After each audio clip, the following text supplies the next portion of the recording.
Hey guys, welcome back to the Truck Central YouTube channel. This entire season is brought to you by Real Truck.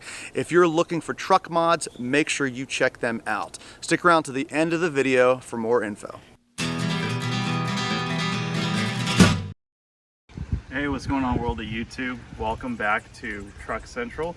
Behind me I got the 4500 and wanted to do a 25,000 mile ownership experience and update and a walk around video on this. I know in a previous video I had mentioned we had a lot of issues with this truck, and it was all due to the body manufacturer, Harbor Truck Bodies, just absolutely biffing this thing.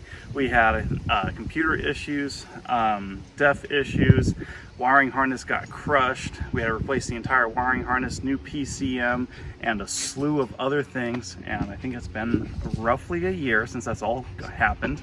And here we are with 25,000 miles. And I figured I'd do an update and tell you guys about the ownership experience on Chevrolet's new 4500 Silver Cody Top Kick, as I call it, because you know it's one of the three.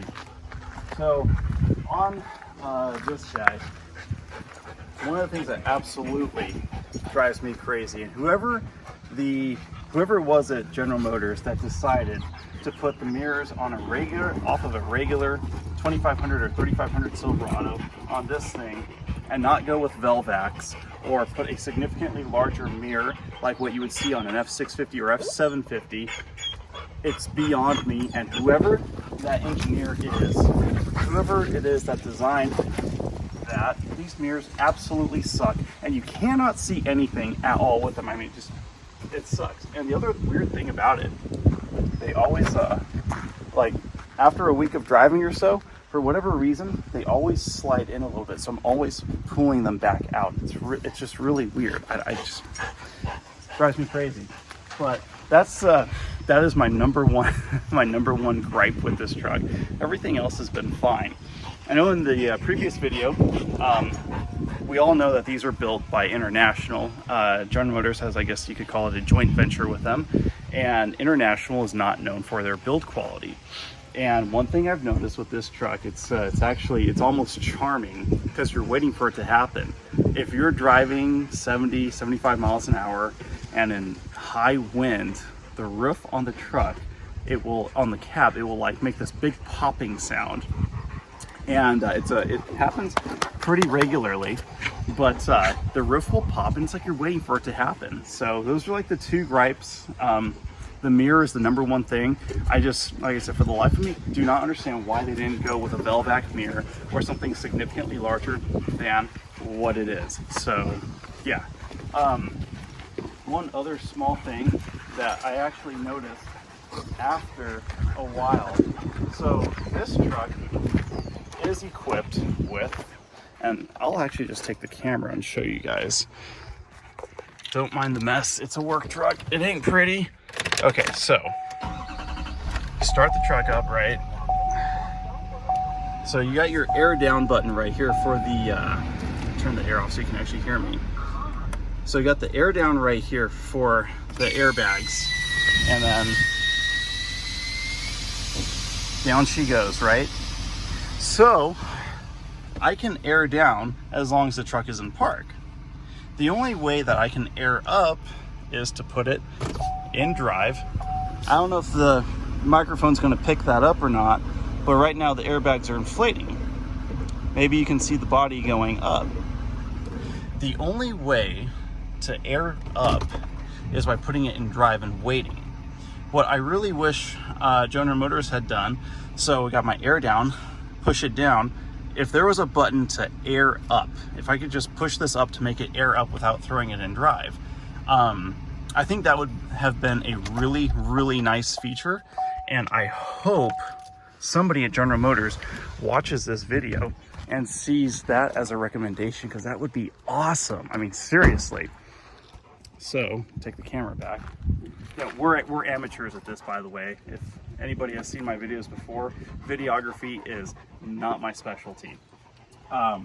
What else? So the body, aside from Harbor just absolutely screwing everything up on this truck, the body, it's extremely functional, which I mean, it's your basic standard 12-foot plumber's box. You know, you got your shelves and whatnot. But actually, the funny thing is that this compartment right here is where everything got screwed up. Partially, everything got screwed up on this thing. But another fun fact, the backup camera. If you have a truck with a custom body, nobody seems to know how to do the backup cameras correctly. It's really weird. The backup camera on this thing it's about a mile off, and I've noticed with a lot of other truck body manufacturers, whether it be Skelzy, Harbor, Royal, and a handful of other ones, the backup cameras they're just always off. So that's a fun fact. My brother, he has one, a Silverado with a Harbor, and his backup camera is also, all they do is just drill a little hole right here, and the backup camera just actually sits loose inside. It's pretty sloppily done, but it's not the end of the world. So another fun fact with this truck, just regular basic crew cab. But one thing I noticed, I feel like the doors, they don't open a full 90 degrees, whereas like on the Ram, the doors open significantly wider. It's a small gripe, it's not the end of the world, just a small observation that I've made. And another thing too, def on the outside. So glad that General Motors got with the program and they put a def tank on the outside.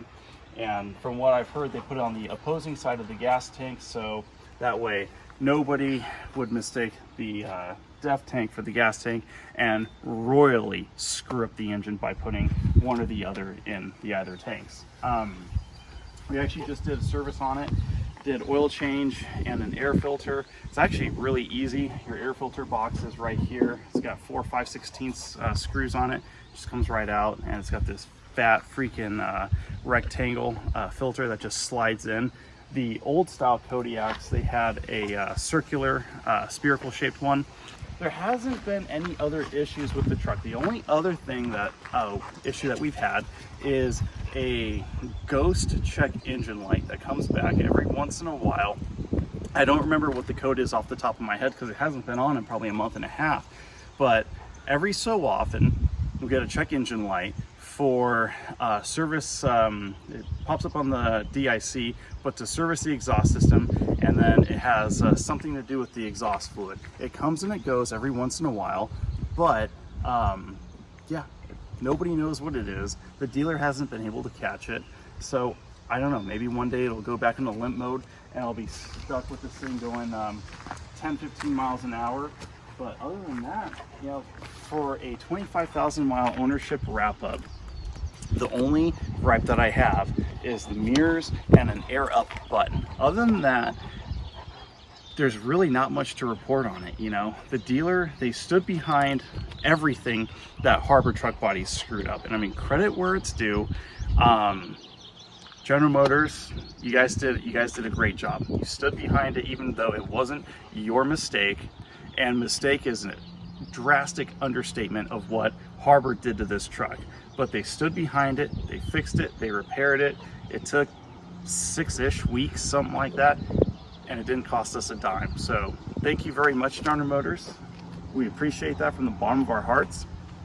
But like I said, there's really not much else to report on it. It's been a good truck. We haven't had any issues. The issues that we did have, it wasn't General Motors' fault, and they stood behind it. So for as far as that goes, I mean, it's been a great truck.